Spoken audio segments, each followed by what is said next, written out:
सबसे पहले तो ये जान लीजिए कि 5वीं अनुसूची में ये प्रावधान है कि अनुसूचित क्षेत्र यानी वो इलाका जहां आदिवासी आबादी ज्यादा रहती है, वहां का प्रशासन सीधे राष्ट्रपति के अधीन होता है, देश के राष्ट्रपति के अधीन।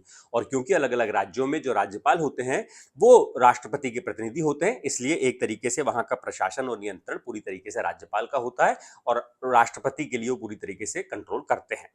और इसके लिए हर एक राज्य में एक जनजातीय सलाहकार परिषद होती है, यानी ट्राइबल एडवाइजरी काउंसिल, टीएसी इसे शॉर्ट में कहते हैं, हम आगे इसे टीएसी ही कहेंगे। तो 5वीं अनुसूची के तहत हर राज्य में एक, जहां पर 5वीं अनुसूची वाले जिले या इलाके आते हैं वहां पर एक ट्राइबल एडवाइजरी काउंसिल होती है, जनजातीय सलाहकार परिषद। इसमें अधिकतम 20 सदस्य होते हैं और वो सदस्य होते हैं उस राज्य के चुनाव जीते हुए आदिवासी विधायक।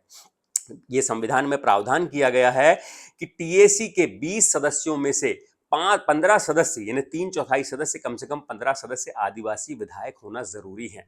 कोई दूसरे विधायक नहीं हो सकते, उसमें आदिवासी विधायक ही होंगे। और अगर किसी जिले में ऐसी स्थिति है कि वहां पर 3/4 15 आदिवासी विधायक नहीं है, तो फिर वहां पर यह प्रावधान है कि वहां पर उस जनजाति के, उस आदिवासी आबादी के जो आम लोग हैं उनको इस कमेटी में शामिल किया जाएगा।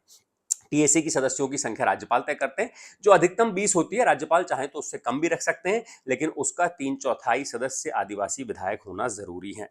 सदस्यों की नियुक्ति राज्यपाल करते हैं, उनमें अध्यक्ष कौन होगा टीएसी का, यह भी राज्यपाल तय करते हैं। अब ये टीएसी करती क्या है? जो जनजातीय सलाहकार परिषद है, ये राज्यपाल को आदिवासियों के कल्याण के लिए, उनकी भलाई के लिए, उनकी तरक्की के लिए सलाह देती है। वो राज्यपाल को सलाह देती है टीएसी की आदिवासियों के अधिकारों की, संस्कृति की, परंपरा की रक्षा की जा सके। अगर कहीं कोई उसमें अड़चन आ रही है तो किस तरीके के बदलाव किए जाएं ताकि आदिवासियों की संस्कृति बची रहे, इसके लिए टीएसी राज्यपाल को सलाह देती है।